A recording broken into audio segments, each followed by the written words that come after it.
Հոկտեմբերի 2-ի տեղական ինքնակառավարման մարմինների ընտրություններից հետո Գյումրիում իրավիճակը վիճելի է, Վանաձորում անորոշ։ Մինչ պաշտոնապես հայտարարվում է, որ Բալասանյան դաշինքը 17 մանդատ կունենա եւ ավականիում բացարձակ մեծամասնություն կկազմի, ընդդիմադիրները հայտարարում են, որ մանդատները սխալ են բաշխվել։ Խնդիրն այն է, որ ըստ ընտրական օրենսգրքի, եթե ավականու ընտրություններում կուսակցությունը կամ դաշինքը ստանում է 40%-ից ավելի քվե, բայց դա բավարար չէ բացարձակ մեծամասնություն կազմելու համար, այդ ուժին տրվում են լրացուցիչ մանդատներ, այնքան որքան անհրաժեշտ է բացարձակ մեծամասնության համար։ Մյուս մանդատներն արդեն համամասնորեն բաշխվում են 6%-ի շեմը հաղթահարած մյուս ուժերի միջև։ Գյումրիի դեպքում հենց այս հաշվարկով են Բալասանյան դաշինքի ստացած 15 մանդատին ավելացրել եւս 2-ը։ Սրանք ըստ էության գիտեք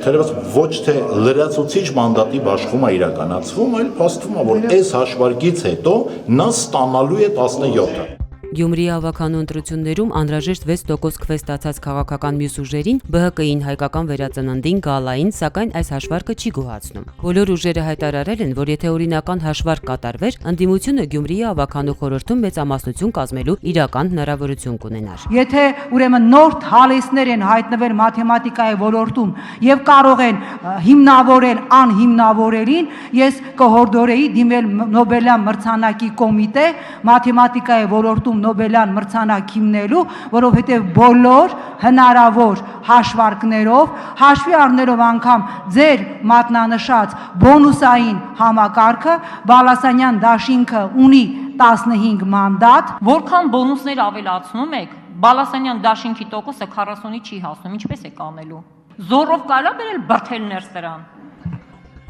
Իսկ Վանաձորում իրավիճակն անորոշ է։ Այստեղ ավականու ընտրություններում 6%-ի շեմը հաղթահարած 5 կուսակցություններից ոչ մեկը բավարար ձայներ չի հավաքել, բացարձակ մեծամասնություն կազմելու համար։ Ամենաշատ ձայներ ստացած Հանրապետականը ամեն դեպքում չի անցել 40%-ի սահմանագիծը, եւ ի տարբերություն Գյումրիում Բալասանյան դաշինքի չի կարող օգտվել մանդատների բաշխման այսպես կոչված բոնուսային համակարգից։ Ընդդիմությունից առավել շատ ձայներ ստացել է Լուսավոր Հայաստանը։ Կուսակցության ղեկավար Էդմոն Մարուկյանը նախորդին արդեն Հայկական վերածննդին եւ ԲՀԿ-ին կոչ էր արել համախմբվել եւ քաղաքապետի միասնական թեկնածու առաջադրել։ Բանակցություններն արդեն սկսվել են, բայց կոալիցիայի ձևավորման հեռանկար այս պահին չկա։ Մասնավորապես Հայկական վերածնունդը համաձայն է, բայց մեկ պայմանով՝ եթե համապետական ընտրություններին Լուսավոր Հայաստանը մասնակցի իրենց հետ դաշինքով։ Պետք է հաշվի առնեք նաեւ, որ որպես ողջ երկրով կայացած քաղաքական ուժ մենք նույնպես ունենք առաջարկներ եւ մոտեցումներ։ Մարուկյանը սակայն արդեն հայտարարել է, Հայկական վերածննդի այս պայմանը չի ընդունում։ Բնականաբար ոչ։ Մենք լոկալ բան ենք առաջարկել, եթե օրակարգ կա ՀՀԿ-ին ընդդիմություն դարձնելու, ասում ենք եկեք անենք, եթե չէ, հիմա ինչ ասեմ, ռեալ շանս կա։ Ունենք 18 մանդատ, կարող ենք ընտրել քաղաքապետ։ Հիմա կամ ընտրում ենք, կամ ՀՀԿ-ն ընտրում է իր քաղաքապետին։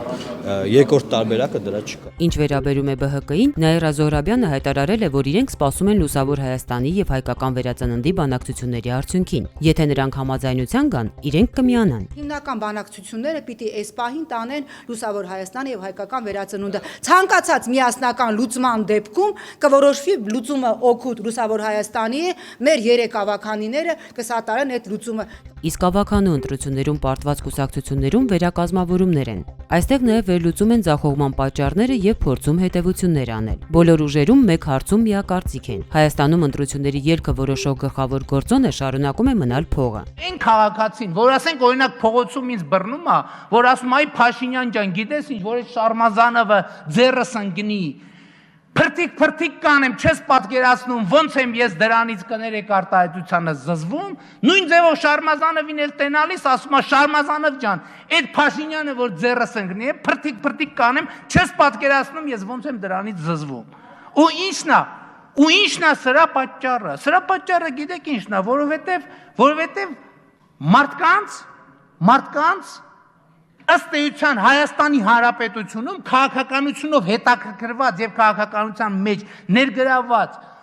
մարդկանց 95%-ը եւ ավելի կոնկրետ շահագրգռություն ունի։ Ինձ տենում ասում ասա կարող է վաղը մյուս օրը մի գործի գնաք, ասեմ հիշում ես այն որ Շարմազանովին ինչ է անում, այ իմ շնորհիվ դու հասա։ Շարմազանովին էլ ասում է դե նախ իշխանություն է, էլի ոնց է լինի թող տենա որ այդ ընդդիմադիրներին զզվում եմ դրանցից որ մի քար կլինի։ Կարող եմ ամենայն պատասխանատվությամբ ասել, որ Գյումրիում եւ Վանաձորում քվեարկություն, քաղաքական, գաղափարական քվեարկություն ընդհանրապես չի եղել։ Բոլոր այն կուսակցությունները, որոնք գործել են զուտ գաղափարական դաշտում, բացարձակապես ոչ մի արդյունքի չեն հասել։ Ռեալ։ Դեռ մինչև վերջ քաղաքականացված չի եւ դեռ էական նշանակություն ազդեցություն ունի տեղական հեղինակությունների, թաղային հեղինակությունների տարբեր խմբավորումների շահերը եւ քվեարկություններն էլ դրանով են նաեւ առաջնորդվում։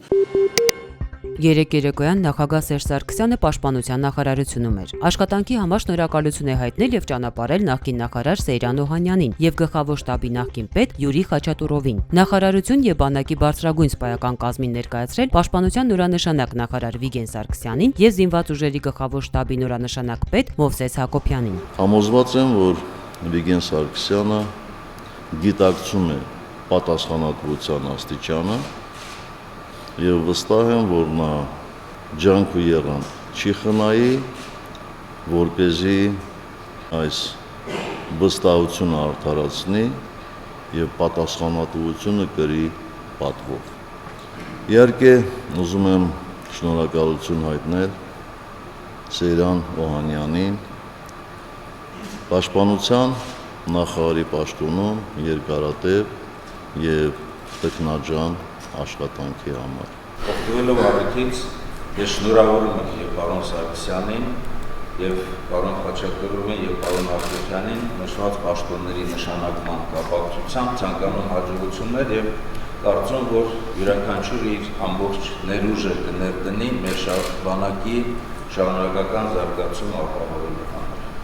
Ցանկացած տեղ, որտեղ հանրապետության նախագահ հանձնարարի իր քաղաքական թիմակցին աշխատել, դա պատիվ է եւ մեծ պատասխանատվություն։ Ես վստահ եմ, որ մենք անպայման հաջողելու ենք։ Ողբերգություն Գյումրիի դպրոցներից մեկում։ Օյունջյան վարժարանում ֆիզկուլտուրայի դասաժամին աշակերտներից մեկի 11-ամյա Սարգիս Տիգրանյանի ինքնազգացողությունը հանկարծակի վատացել է։ Ուշագնաց եղած տղային արագորեն հիվանդանոց են տեղափոխել, բայց նրան օգնելու բժիշկների ջանքերը ապարդյուն են անցել, սրտի կանգ է արձանագրվել։ Առողջական խնդիրներից երբեք չի գանգատվել։ Ավելին, Գյումրու ֆուտբոլի մարզադպրոցի սաներ, մեր ապագա չեմպիոններ, ասում է մարզադպրոցի տնօրենը։ Երկու տասնյակ քաղաքացիներ այսօր երթով ուտելիք տարան Սասնա Ծռեր խմբին սնունդ տարած Արթուր Սարգսյանին։ Հաց ենք տանում հաց բերողին ակցիայի մասնակիցները երթով Նուբարաշեն քրեակատարողական հիմնարկ հասան Էրեբունի թանգարանի մոտից։ Արթուր Սարգսյանի անունից նրանք սնունդ փոխանցեցին նաև հուլիսյան դեպքերի ժամանակ կալանավորված մի քանի անձանց։ Ակցիային մասնակցում էր նաև Արթուր Սարգսյանի հայրը։ Պատերազմի վիրավոր Աշմանդամ Որտի գրիժանի ողնաշարը շերված ապերած հարած այդպիսի մարդուն մի ժամ չի կարելի բռնել։ Ժամանակին արևմտամետ ընդդիմադիրի ձև բռնած, իսկ հետո հանրապետականի փոխնախագահ Աշոտյան Արմենի ջեբի շուն դարձած Սաֆարյան Ստյոպիկին իշխանական կլանի հերոստալիքների մշտականը ձեռքը տված ֆաս են տվել իմ ու գործընկերներիս վրա։ Ուստի նախկին падգամավոր, իշխանության կամակատար ու ըստ ավանդական խորհրդարանական սլենգի փոքրիկ չաթլախ Սաֆարյան Ստյոպիկին,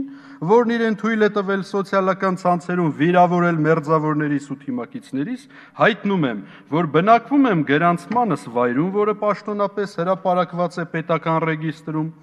Եթե անձամբ ինձ վիրավորելու հանձնարարություն եք տվել կամ նպատակ ունի, ես միշտ տեղում եմ եւ այն գործիչներից չեմ, որոնք իբր չեն նկատում վիրավորանքը։ Դոլարի փոխարժեքը հոկտեմբերի 4-ին աննշան աճել է։ Եվրոն եւ ռուբլին էլ էժանացել են։ Դոլարի փոխարժեքը կազմել է 474 դրամ 36 լումա, եվրոին է 529 դրամ, ռուբլյունը 7 դրամ 59 լումա, ֆունտինը 605 դրամ։